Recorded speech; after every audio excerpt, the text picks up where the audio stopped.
Hello അസ്സാം വലൈക്കും welcome back. അപ്പോൾ ഇന്നത്തെ റെസിപ്പി സ്കൂളിലൊക്കെ കുട്ടികൾക്ക് ലഞ്ച് ബോക്സിലാക്കി കൊടുക്കാൻ പറ്റുന്നൊരു നല്ലൊരു ടേസ്റ്റി ആയിട്ടുള്ള സിമ്പിൾ റെസിപ്പിയാണ് കേട്ടോ. അപ്പോൾ ആദ്യം തന്നെ ഇതിന് വേണ്ടിയിട്ടൊരു മസാല തയ്യാറാക്കിയിട്ടെടുക്കണം. അപ്പോൾ അതിന് വേണ്ടിയിട്ടൊരു ഫ്രൈ പാനിലേക്ക് 3 ടേബിൾ സ്പൂൺ അളവിൽ ഓയിൽ ഒഴിച്ചെടുത്തിട്ടുണ്ട്. പിന്നെ ഒരു 3 മീഡിയം സൈസിലുള്ള വലിയ ഉള്ളി എടുത്തിട്ടുണ്ട്, അതും കൂടെ ഇതിലേക്ക് ചേർത്തെടുത്തിട്ടുണ്ട്. പിന്നെ ഇഞ്ചിയും വെളുത്തുള്ളിയും കൂടി ചെറുതാക്കി അരിഞ്ഞതും പിന്നെ ആവശ്യത്തിന് കുറച്ച് ഉപ്പും കൂടെ ചേർത്തെടുത്തിട്ട് ജസ്റ്റ് ഒന്ന് വഴറ്റിയിട്ടെടുക്കാം കേട്ടോ. അപ്പോൾ ഞാനിവിടെ ഓവറായിട്ട് വഴറ്റിയിട്ടെടുക്കുന്നില്ല, കുറച്ചൊന്ന് ജസ്റ്റ് ഉള്ളിയൊക്കെ ഒന്ന് വാടി കിട്ടുന്ന വരെ വഴറ്റിയിട്ടുള്ളൂ. പിന്നെ നമുക്കിതിലേക്ക് ഒരു തക്കാളിയുടെ പകുതിയാണ് എടുത്തിട്ടുള്ളത്, അതും കൂടെ ചേർത്ത് കൊടുത്തിട്ടുണ്ട്. പിന്നെ അതിലേക്ക് മസാലപ്പൊടികൾ ചേർത്ത് കൊടുക്കാം. അപ്പോൾ ഒരു 1/4 ടീസ്പൂൺ അളവിൽ മഞ്ഞൾപ്പൊടിയും 1 സ്പൂൺ അളവിൽ കാശ്മീരി ചില്ലി പൗഡറാണ് കേട്ടോ, അതും കൂടെ ചേർത്ത് കൊടുക്കാം. വല്ലാണ്ട് എരിവൊന്നുമില്ലാത്ത മുളക് പൊടിയായിട്ട് എടുത്തിട്ടുള്ളത്.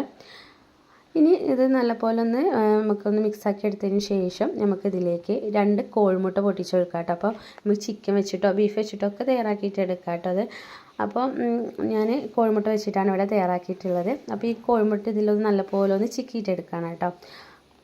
അപ്പോൾ ഇത് വളരെ സിമ്പിളാണ് തയ്യാറാക്കാൻ വേണ്ടിയിട്ട് കേട്ടോ. അപ്പോൾ ഒരുപാട് ഇൻഗ്രീഡിയൻസും കാര്യങ്ങളൊന്നും ഇല്ല, വളരെ സിമ്പിളായിട്ടുള്ള കുറച്ച് ഇൻഗ്രീഡിയൻസ് മാത്രമേ ഉള്ളൂ.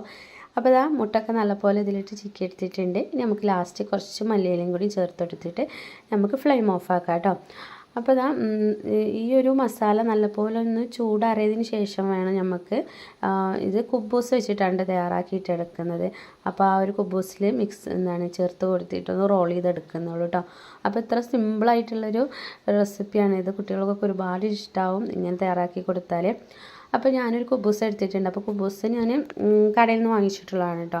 അപ്പോൾ ഒന്ന് ചൂടാക്കി എടുത്തിട്ടുണ്ട്. അതിലേക്ക് ഹോം മെയ്ഡായിട്ട് തയ്യാറാക്കിയിട്ടുള്ള മയോണൈസാണ്. അപ്പോൾ അതും കൂടെ ഒന്ന് സ്പ്രെഡാക്കി കൊടുക്കുന്നുണ്ട് കേട്ടോ.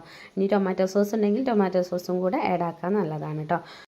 അപ്പോൾ ഈ ഒരു മയോണൈസ് എല്ലാ ഭാഗത്തും സ്പ്രെഡാക്കി എടുത്തതിന് ശേഷം നമുക്കിതിലേക്ക് തയ്യാറാക്കി വെച്ചിട്ടുള്ള നമ്മളെ മസാല ഇതിലേക്ക് വെച്ച് കൊടുക്കാം കേട്ടോ. അപ്പോൾ ഒരുപാട് മസാല വെച്ചിട്ട് ടൈറ്റാക്കി വെക്കരുത് കേട്ടോ മസാല. അപ്പോൾ ഒരുപാട് മസാല ആക്കി വെച്ചാൽ ചിലപ്പോൾ നമ്മൾ റോൾ ചെയ്യുമ്പോൾ ഒരു പെർഫെക്റ്റ് ആയിട്ട് കിട്ടില്ല. അപ്പോൾ കുറച്ച് മാത്രം മസാല വെച്ച് കൊടുത്താൽ മതി കേട്ടോ. ഇനി നമുക്കിത് റോളാക്കിയിട്ടെടുക്കാം.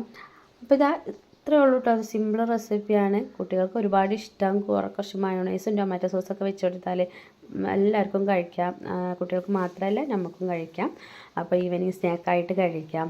അതുപോലെ കുട്ടികൾക്ക് ലഞ്ച് ബോക്സ് കൊടുത്ത് വിടാം, എല്ലാം ചെയ്യാം കേട്ടോ. അപ്പോൾ ഞാൻ ഇതുപോലെ ഒരു റോളാക്കി വെച്ചിട്ടുണ്ട്.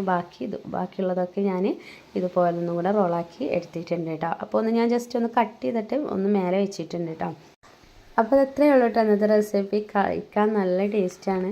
അതുപോലെ തന്നെ ഞാൻ കുറച്ച് ഒന്ന് കട്ട് ചെയ്ത് വെച്ചിട്ടുണ്ട് കേട്ടോ. അപ്പോൾ ഒന്ന് തമ്മിൽ എടുക്കാമെന്ന് വെച്ചിട്ട് ഇങ്ങനെ ചെയ്തതാണ് കേട്ടോ. അപ്പോൾ ഇത്രയേ ഉള്ളൂ. വീഡിയോ ഇഷ്ടപ്പെട്ടാൽ ലൈക്ക് ചെയ്യാനും അതുപോലെ ഷെയർ ചെയ്യാനും സബ്സ്ക്രൈബ് ചെയ്യാതെ കാണുന്നവരാരെങ്കിലും സബ്സ്ക്രൈബ് ചെയ്യാനൊന്നും മറക്കരുത്. ഇൻഷാ അല്ലാഹ് വീണ്ടും നല്ലൊരു അടിപൊളി റെസിപ്പി ആയിട്ട് വരാം. അസ്സലാമു അലൈക്കും.